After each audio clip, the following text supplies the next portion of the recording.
एक लड़की की सिस्टर और उसके हस्बैंड का अफेयर हो जाता है। तभी इनकी लाइफ में हस्बैंड का एक ओल्ड फ्रेंड आया और सब कुछ कॉम्प्लिकेट हो जाता है। हेलो फ्रेंड्स, आज मैं आपको SLV 1989 की एक हॉलीवुड मूवी एक्सप्लेन करने वाला हूँ। अगर आपको वीडियो अच्छा लगता है तो प्लीज़ इसे लाइक और कमेंट ज़रूर कर दीजिएगा। बिना किसी तरीके एक्सप्लेनेशन स्टार्ट करते हैं। मूवी स्टार्ट होती है और हमारी मेन कैरेक्टर जिसका नाम है एन, ये अपनी थेरेपिस्ट के पास थी। वो आजकल छोटी छोटी बातों को लेकर स्ट्रेस करती है, जैसे कि इस वर्ल्ड में कितना ज़्यादा कचरा हो चुका है, इतने सारे कचरे का क्या किया जाएगा। उसका थेरेपिस्ट उसे कहता है तुम्हें ये सब लग रहा है, इसके पीछे कोई और रीज़न होगा। एक्चुअल में उसके अपने हस्बैंड के साथ कुछ प्रॉब्लम्स थे। उसे लगता है कि उसका हस्बैंड उसे उतनी ज़्यादा प्रायोरिटी नहीं देता। उसके हस्बैंड का फ्रेंड घर पर आकर रहने वाला था, पर हस्बैंड ने एन से पूछा भी नहीं। अगर ये बात उसने छोड़ दी, पर फिर भी एन को आजकल इंटीमेट होने जैसा नहीं लगता। हस्बैंड वाइफ में कोई भी सेक्सुअल रिलेशनशिप नहीं। थेरेपिस्ट पूछता है क्या हमेशा से ऐसा ही था? एन कहती है मुझे हमेशा से इंटीमेट होना इतना अच्छा नहीं लगता। मेरा हस्बैंड ही हमेशा इनिशिएट करता था, पर कुछ दिन हो गए उसने मुझ में ज़्यादा इंटरेस्ट नहीं दिखाया। थेरेपिस्ट कहता है तुम उससे डिस्टिंक्ट रहते हो, शायद इसी वजह से ये सब हो रहा होगा। पर उसी वक्त हम उसके हस्बैंड को किसी और लड़की के साथ देखते हैं। ये लड़की और कोई नहीं तो एन की सिस्टर सिंथिया थी। एन के हस्बैंड जॉन और उसकी सिस्टर सिंथिया में अफेयर चल रहा है। ये दोनों इंटीमेट हुए और जॉन को जल्दी से यहाँ से निकलना था। उसे काम का बहाना बनाता है। सिंथिया कहती है तुम्हें जाना है तो जा सकते हो, ऐसा कोई भी बहाना बनाने की जरूरत नहीं। जॉन कहता है कि मैं सचमुच में बिजी हूँ, आज उसका फ्रेंड आने वाला था। उसके फ्रेंड का नाम है ग्रैहम। नेक्स्ट सीन में ग्रैहम घर पर पहुंच गया। एन उसे वेलकम करती है।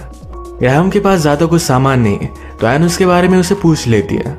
ग्रैहम कहता है कहीं भी रहने के लिए मुझे जो भी चीज़ें चाहिए ये सारी मेरी सूटकेस में फिट हो जाती है, उसे ज़्यादा चीज़ें रखने की ज़रूरत नहीं है। इसी तरीके से अलग अलग प्लेसेस पर जाकर लास्ट 10 ईयर्स से ग्रैहम अपनी लाइफ जीता आ रहा है। एन को पर्सनली लगता है कि इस तरीके की केयरफ्री लाइफस्टाइल वो नहीं जी सकती है। जॉन के साथ शादी के बाद उसके पास घर है, जॉन के पास एक स्टेबल जॉब। ये स्टेबिलिटी उसे अच्छी लगती है। रात में जब जॉन घर पर आया तो ग्रैहम से इतने साल बाद मिला तो उसे पहचान भी नहीं पाता। ग्रैहम के कपड़े थोड़े से स्टाइलिश, थोड़े से मॉडर्न है, सही नहीं लगते। अब ग्रैहम ने डिसाइड किया था कि थोड़े दिनों के लिए वो यही रहेगा। जॉन उसे कहता है अपार्टमेंट ढूंढने के लिए एन तुम्हें हेल्प कर सकती है। वैसे तो ग्रैहम कोई भी घर ढूंढना भी नहीं चाहता था, उसे अपनी केयरफ्री लाइफ बहुत ही अच्छी लगती है। जॉन को लगता है कि शायद ग्रैहम टैक्सेस वगैरह भी नहीं भरता। ग्रैहम ने करता ऑफकोर्स मैं भरता हूँ, मैं लोगों की तरह लायर नहीं। दुनिया में सबसे घटिया लोग ही झूठ कहते हैं और दूसरे होते हैं लॉयर्स। जॉन भी लॉयर है तो उस पर उसने जोक किया था। अगली सीन में हम देखते हैं कि एन और ग्रैहम ये दोनों घर देखने के लिए गए हुए थे। सिंथिया हमेशा से चाहती थी एक दिन जॉन के साथ वो एन के घर में इंटीमेट हो। अब एन और ग्रैहम घर देख रहे थे तो थोड़ी देर तक घर पर आने नहीं वाले, इसीलिए सिंथिया को जॉन ने घर पर इनवाइट कर लिया। अपनी सिस्टर के घर में चोरी चोरी ये सब करना उसे एक्साइटिंग लगता है। अपनी सिस्टर के बारे में यही सब चीज़ें एन को थोड़ी भी अच्छी नहीं लगती। वो एक्सट्रोवर्ट है, केयर फ्री है, उसे जो चाहिए होता है वो सब कुछ पा लेती है। घर ढूंढने के बाद एन और ग्रैहम ये दोनों एक कैफे में आए हुए थे। बातों बातों में ग्रैहम एन को उसका सबसे बड़ा सीक्रेट बताने के लिए कहता है। एन कहती है कि मुझे लगता है कि सेक्स ओवररेटेड है, लोग इसे जितना इम्पोर्टेंस देते हैं शायद इसका उतना इम्पोर्टेंस नहीं। उसे कभी भी एक्साइटेड महसूस नहीं होता। ये सब बात कर कर एन को लगा कि ग्रैहम को ये सब बात समझ में नहीं आएगी, पर ग्रैहम कहता है कि मैंने एक जगह पर पढ़ा था कि औरतें उस आदमी से प्यार करने लगती है जो पहले उनसे प्यार करता है, पर आदमी जिस लड़की से हमेशा अट्रैक्टेड होते हैं उसे स्लोली स्लोली प्यार करने लगते हैं। इसके बाद एना ने पूछा कि मुझे अब तुम्हारा सीक्रेट बताओ। ग्रैहम कहता है कि जब मैं किसी के साथ होता हूँ तो उसके साथ इंटीमेट नहीं हो सकता। ग्रैहम हमेशा से ऐसा नहीं था, इसके पीछे कुछ और रीज़न है जो मूवी में हमें आगे पता चलेगा। एन उसे सजेस्ट करती है कि अगर उसे कुछ प्रॉब्लम है तो साइकोलॉजिस्ट के पास वो जा सकता है। ग्रैहम कहता है कि कोई भी स्ट्रेंजर मेरे बारे में कुछ भी नहीं जानता, वो मुझे लाइफ की एडवाइस नहीं दे सकता। इसके बाद हम देखते हैं कि रात में एन ग्रैहम को सोता हुआ देख रही थी। अपने नेक्स्ट सेशन में साइकोलॉजिस्ट से जब वो बात कर रही थी तो ग्रैहम के बारे में बहुत ही अच्छी चीज़ें कहती है, उसे वो बहुत ही इंटरेस्टिंग लगता है।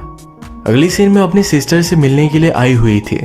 वो उसे भी ग्रैहम के बारे में बताती है। सिंधिया को ग्राहम बहुत ही इंटरेस्टिंग लगा, उससे मिलना चाहती थी, पर एन उसे मना कर देती है। उसे मालूम है कि अगर सिंधिया ग्राहम से मिले तो कुछ ना कुछ तो गड़बड़ करेगी। एक दिन ग्राहम अपने घर पर एक लेडी की वीडियो टेप देख रहा था। ये एक इंटरव्यू थी जिसमें एक लेडी ने अपने सेक्सुअल एक्सपीरियंस के बारे में बताया हुआ था। तभी यहाँ पर एन आई तो ग्राहम सब कुछ बंद कर देता है। एन ने नोटिस किया यहाँ पर बहुत सारी टेप्स पड़ी हुई थी और अलग अलग औरतों के नाम इस पर थे। इसके बारे में वो ग्राहम से पूछती है। ग्राहम ने कहा कि मेरा एक एक्सपेरिमेंट है। सबके नाम देखकर एन और भी ज्यादा इंटरेस्टेड हो गई थी। ग्राहम कहता है कि मैं अलग अलग लड़कियों के सेक्सुअल एक्सपीरियंस रिकॉर्ड करता हूँ, ये उसे देखना अच्छा लगता है। एन को सुनकर बहुत ही अजीब लगा, वो तुरंत यहाँ से चली जाती है। इस बात के बारे में एन को किसी ना किसी से तो बात करनी थी, तो अपनी सिस्टर को कॉल लगाकर सब कुछ बता देती है। सिंथिया को बहुत ही इंटरेस्टिंग लगा, उसने एन से ग्राहम का एड्रेस ले लिया। नेक्स्ट सीन में डायरेक्टली उसके घर पर वो पहुंच जाती है। ग्राहम उसे देखकर बहुत ही सरप्राइज था, उसे पूछता है तुम यहाँ आई क्यों। सिंथिया कहती है तुमसे मिलने के बाद मेरी सिस्टर बहुत ही डिस्टर्ब हो गई थी और मुझे जानना था ऐसा हुआ क्या। ग्राहम उसे सब कुछ सच सच बता देता है। टेप्स के बारे में जानकर सिंथिया भी बहुत ही इंटरेस्टेड हो गई। उसे पूछती है कि इंटरव्यू कितने टाइम तक चलती है। ग्राहम कहता है ऐसा कुछ भी फिक्स टाइम नहीं होता। सिंथिया को भी अब अपनी खुद की एक टेप बनानी थी। ये टेप बनाते वक्त उसने जॉन और उसमें जो भी रिलेशनशिप है इसके बारे में ग्राहम को बता दिया। ये सब बताते वक्त वो अपने आप को प्लीज करने लग गई थी। नेक्स्ट सीन में हम देखते हैं इस सब के बारे में सिंथिया और एन ये दोनों बात कर रहे थे। एन सिंथिया पर बहुत गुस्सा हो गई कि उसे इस तरीके से कुछ भी करना नहीं चाहिए था। आज एन ने जॉन से बात करने के लिए उसके ऑफिस में कॉल लगाया था, पर वो वहाँ नहीं था। एक्चुअल में वो सिंथिया के साथ था। रात में एन इसके बारे में उसे कन्फ्रंट करती है, पूछती है क्या तुम्हारा अफेयर चल रहा है। जॉन कहता है कि ऐसा कुछ भी नहीं है। एन को थोड़ा सा डाउट था कि शायद ये अफेयर उसका सिंथिया के साथ है। उसे इसके बारे में पूछती है तो जॉन बहुत ही डर चुका था, पर फिर भी उसे कहता है कि मैं बहुत ही मेहनत करता हूँ, हमेशा हमारे फ्यूचर के लिए काम करता हूँ, मैं सिर्फ एक क्लाइंट के साथ था, मैंने चीट नहीं किया है। ये सब सुनकर एन भी उसके पास आ गई, वो सिर्फ उसका मजाक ले रही थी। अगले दिन जब जॉन सिंथिया के साथ था तो ये सब बातें उसे बताता है। सिंथिया सुनकर बहुत हंसती है। उसने बातों बातों में वो ग्राहम के पास गई थी, वीडियो टेप बनाई, ये सारी चीजें जॉन को बता दी। जॉन इस पर बहुत ही ज्यादा गुस्सा हो जाता है, कहता है वो वीडियो टेप तुम्हारे अगेंस्ट यूज की जा सकती है, इसके कंसिक्वेंसेस कुछ भी हो सकते हैं। सिंथिया को इस बात से कुछ भी ज्यादा फर्क नहीं पड़ता। इन दोनों की फाइट होगी। जॉन सिंथिया से कहता है तुम ऐसा कर कैसे सकती हो। सिंथिया ने कहा तुम अपनी वाइफ की सिस्टर के साथ इंटीमेट होते हो, तुम मुझे कैसे जज करोगे। ये दोनों गुस्से में एक दूसरे से ब्रेकअप कर लेते हैं। एन जब घर की साफ सफाई कर रही थी तो उसे सिंथिया की ईयरिंग मिली। वो जब जॉन के साथ इंटीमेट हुई थी तभी उसकी यहाँ गिर चुकी थी। प्रीवियस में जब एन और सिंथिया ने बात की थी तो सिंथिया ने कहा था कि मेरी एक ईयरिंग गायब हो चुकी है। एन समझ आती है कि सिंथिया और जॉन में एक्चुअल अफेयर चल रहा है। वो इस बात से बहुत ही डिस्टर्ब हो गई, डायरेक्टली ग्राहम के पास आई। उसने जॉन के बारे में उसे बता दिया। ग्राहम कहता है कि मुझे पता था, पर तुम्हें बताना ये मेरा प्लेस नहीं था। एन गुस्सा थी तो ग्राहम को कहती है कि मुझे भी टेप बनानी है। ग्राहम कहता है कि तुम गुस्से में हो, ये ठीक नहीं होगा, पर एन उसे फोर्स करती है। इसके बाद एन घर पर आई, जॉन से कहती है मुझे डिवोर्स चाहिए। जॉन पूछता है कि इतनी रात तक तुम कहाँ थी। वो बता देती है कि मैं ग्राहम के पास थी, उसने टेप बनाई। जॉन इस पर बहुत ज्यादा गुस्सा हो गया, वो डायरेक्टली ग्राहम के घर पर पहुंच जाता है। उसने ग्राहम को बहुत मारा, पर ग्राहम यहाँ से भाग गया। जॉन फिर एन की टेप लगाकर सुनता है। इस टेप में एन ने अपनी जॉन के साथ रिलेशनशिप के बारे में कहा था। उससे पूछता है क्या तुम किसी और आदमी के बारे में सोचती हो। एन ने कहा तुम्हारे साथ इंटीमेट होना कैसा होगा इसके बारे में मैंने सोचा था, पर कभी भी कोई भी एक्शन नहीं ली।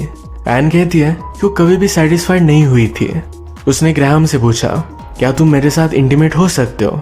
ग्राहम कहता है कि नहीं। एन कहती है ऐसा तुम्हारी लाइफ में हुआ क्या किसी लड़की ने तुम्हें हर्ट किया।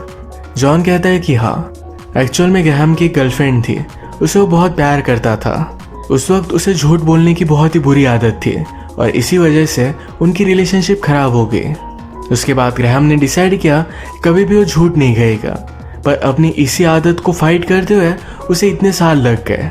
ग्राहम को पता है कि फिर से अपनी इस गर्लफ्रेंड को वो पा नहीं सकता, पर फिर भी किसी और के साथ वो रिलेशनशिप नहीं रखना चाहता। ये सब बात सुनकर एन उसे कहती है, तुम अब ये सब कर क्यों रहे हो? अगर तुम अपने आप को इम्प्रूव करना चाहते हो तो ये सब टेस्ट बनाते क्यों हो? ग्राहम कहता है कि इससे कोई भी हर्ट नहीं होता, तो इसमें बुरा ही क्या है? एन ने कहा, इससे लोगों की लाइफ बर्बाद हो सकती है। तुम्हारे मेरे लाइफ में आने के पहले सब कुछ चीजें ठीक थी। तुम जो भी करते हो इस वजह से मेरी लाइफ में इम्पैक्ट हुआ। तुम रियलाइज नहीं करते, पर इससे बहुत फर्क पड़ता है। एन उसके पास गई और कहा कि मैं तुम्हें हेल्प कर सकती हूँ। ये दोनों फिर इंटीमेट हो जाते हैं। ये सब देखने के बाद जॉन अपसेट था।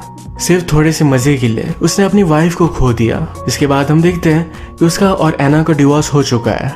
एन सिंथिया पर गुस्सा थी, पर उसे पता था कि उसकी सिस्टर वैसे ही है। एक्चुअल में जॉन को ये सब चीजें नहीं करनी चाहिए थी। अब थोड़ा टाइम गुजर चुका था। सिंथिया का बर्थडे आया तो उससे जाकर वो मिल आती है। उसने उसे माफ कर दिया था। अब मूवी के फाइनल सीन में एन और ग्राहम ये दोनों एक साथ थे। ग्राहम बहुत ही हर्ट था, तो इसी वजह से किसी भी रिलेशनशिप में आने से डर रहा था, पर एना की वजह से आज वो बहुत ही खुश है। एन को भी ग्राहम के साथ एक अच्छा कनेक्शन महसूस होता है और वो फील भी करती है। उसके साथ सेटिस्फाइड थी और ये दोनों एक साथ बहुत ही खुश थे। इसी तरीके से मूवी एंड हो जाती है। अगर आप